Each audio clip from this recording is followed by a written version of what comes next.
And there they go. Welcome back to RacingNews.com. I'm Magic, and a field of 8 juvenile fillies are going to travel a mile and a 16th on the famed dirt at Churchill Downs in Saturday's Grade 2 Goldenrod Stakes, which is a pretty key prep for the Kentucky Oaks Trail. And when you hear Kentucky Oaks Trail, you know that we're going to bring in Dr. Miranda to help me preview this race. Dr. Miranda, how excited are you for the Kentucky Oaks Trail to get going? I'm really excited. I'm excited that I can preview these before, I have a baby in like a month. So, we got this one, then we have next week, I think is up in Aqueduct, I think the next Oaks prep race. So, no, I'm just excited to get back into these girls, and we got, 6 months to go. So it's coming up already. It's coming up, and before your baby pops out of here, we at least got to figure out who's going to win this race. Last year, travel column for jockey Florent Geroux, trainer Brad Cox came in and did a wonderful job, set up for a pretty big 3-year-old season. They're back here with a real horse named Famed, but she's not the favorite. She's the 2-1 second choice behind Kenny McPeak, who has Sandstone 8-5. McPeak has another horse in here, but take us through the field. Let us know what you think about this race. Yeah, I was just going to mention Travel Column last year. Everybody was so hyped up about her. And then when Oaks came, she didn't even finish on the board. I don't really even know where she's at now. And then coincidentally, of course, there's another 2-year-old with Brad Cox, Florent Geroux in this group.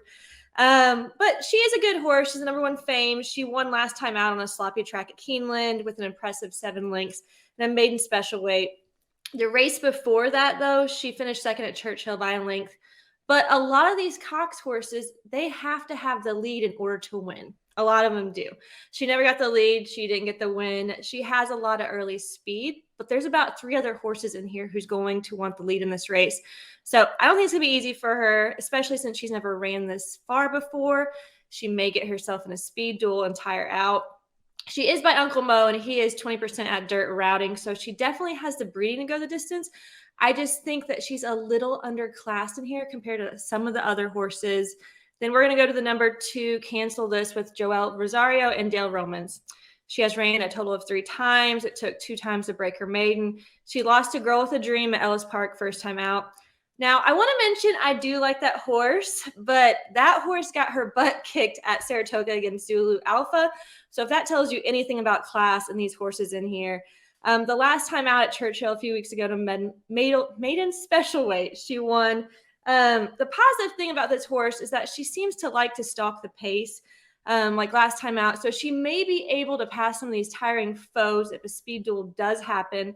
She gets Joelle aboard, so that is a huge step up for her, but it is a Dale's Roman horse, and I don't trust him at all. And then we're going to go to the #3, Secret Oath, who has actually ran this distance at this track and has won. Her first race, she faced the favorite Sandstone and was nowhere near her in the end. Now, maybe she was a little green that race. It was her first time out. But watching back her last race when she did win, there was nothing in particular that really stood out to me. Now, she's been training consistently at Churchill the last few months and been doing pretty well.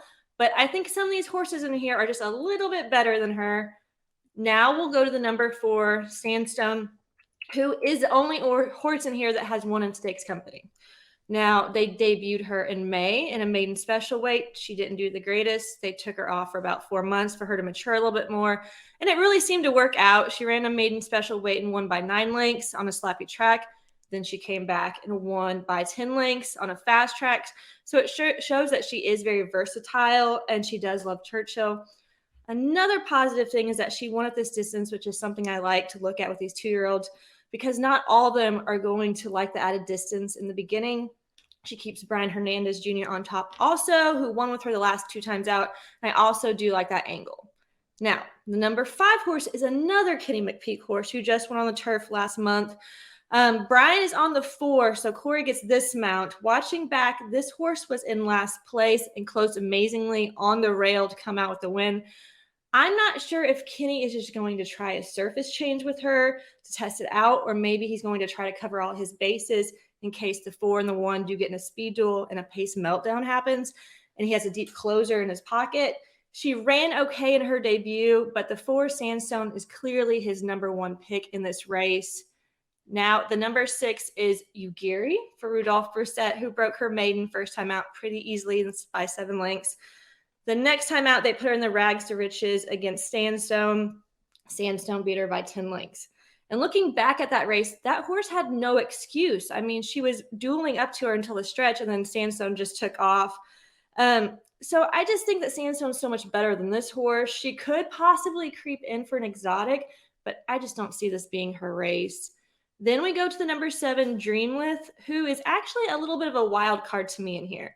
She won her first time out at Saratoga in 100,000 special weight.